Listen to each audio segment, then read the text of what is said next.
네, 앞서 전해드렸듯이 소가축 전염병인 럼피스킨이 경북에서도 확산 추세를 보이고 있습니다. 네, 뉴스초대석 오늘은 대한수의사회 재난형 동물감염병 특별위원회 위원장을 맡고 있는 조호선 교수와 함께 동물 감염병에 대한 자세한 이야기 나눠보도록 하겠습니다. 안녕하십니까? 네, 안녕하십니까? 네, 최근 김천에 예천에서도 럼피스킨 확진 소가 나왔는데요.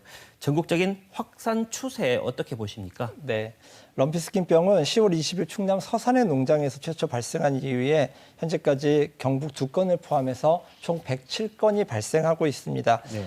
최초 발생한 이후에 이동제한 명령을 발령을 해서 확산을 막았고요. 11월 10일 우리나라에 있는 모든 소가 다 백신 접종을 완료했습니다. 그래서 아마 확산세는 좀 누그러질 것으로 지금 기대하고 있습니다. 근데 다만 이 질병의 특징이 잠복기가 28일로 굉장히 긴 특징을 갖고 있기 때문에 백신으로 인한 그 방어력이 생기는 3주를 우리가 감안하더라도 최대한 이달 말까지는 발생 상황을 지켜봐야 될 것 같습니다. 네, 농가에서도 긴장을 늦추면 안 될 것 같은데 네. 소가 럼피스킨에 걸리면 농가에 구체적으로 어떤 피해가 좀 있는 겁니까? 네.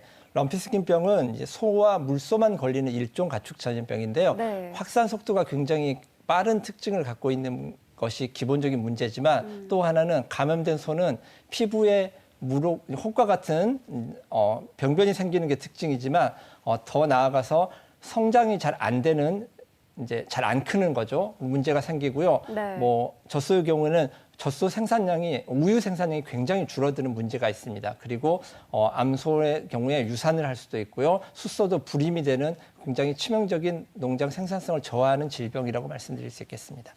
네, 현재 그 방역 당국은 백신 접종을 대부분 완료하고 감염된 소만 매몰 처분하고 있는데요. 이 조치 어떻게 보십니까? 네, 일단은 이 방역 정책은 괜찮을 거라고 생각을 합니다. 이유는 뭐냐면 이 질병의 경우에 기본적으로 백신 접종이 완료했다는 게 중요한 부분이고요. 또 하나는 가장 큰 위험 요인이 그 흡혈곤충에 의한 전파입니다. 근데 네. 지금 날씨가 추워져서 그 위험도가 줄어들어서 충분히 그런 부분들을 고려해서 내려진 결정이어서 크게 문제가 되지 않을 것 같습니다. 근데 이 선별제 살처분의 문제는 뭐냐면 그 발생한 농장을 한 번에 다 방역 조치를 취하지 않았기 때문에 지속적인 발생 사례가 계속 나올 수 있습니다. 그러다 보니 이제 우리가 생각하는 것보다 훨씬 많은 발생 건수가 나올 수 있는 것들은 우리가 좀 미리 알고 대비를 좀 하면 좋을 것 같습니다.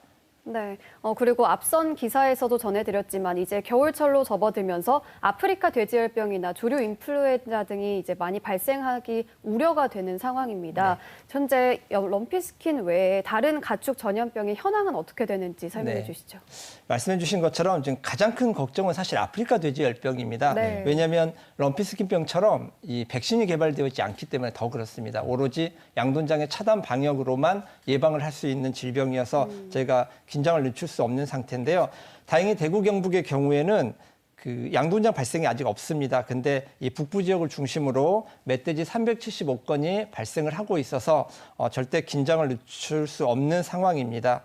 거기에 또 하나 지금 고병원성 조류 인플루엔자의 경우에 아직 우리나라에 이번 가을 겨울에 발생이 없습니다만 네. 지금 이웃 일본의 경우에 야생조리에서 H5N1 고병원성 조류 인플루엔자가 이미 지난달에 보고가 됐기 때문에 우리도 이에 대비해서 좀 관심 있게 봐야 되고 또 하나는 최근에 이 바이러스적인 특성이 뭐냐면 조류만 감염되는 게 아니라 포유류에 감염되는 특성을 보이고 있기 때문에 정말 저희가 더 유심히 지켜봐야 될 상황입니다.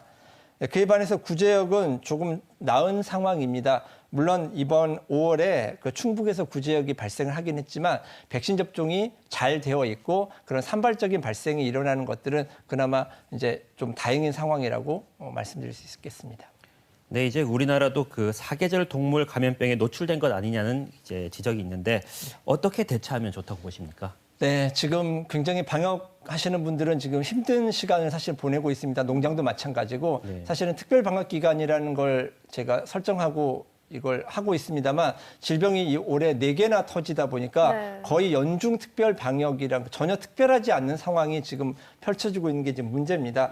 사실 근데 앞으로도 문제가 될 수 있는 게 주변 국가에서 계속해서 전염병이 터지고 있고 사람이나 이런 물류나 계속해서 유입되는 이런 상황이 된다고 하면 지속적으로 우리나라의 위험 요인은 계속 높아진다고 봐야 되기 때문에요.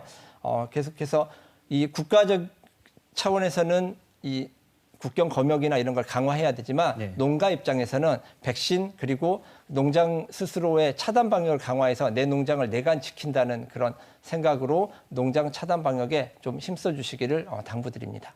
네, 뉴스 초대석 오늘은 동물 감염병의 현황과 향후 대처 방안에 대해서 알아봤습니다. 오늘 말씀 고맙습니다. 네, 감사합니다.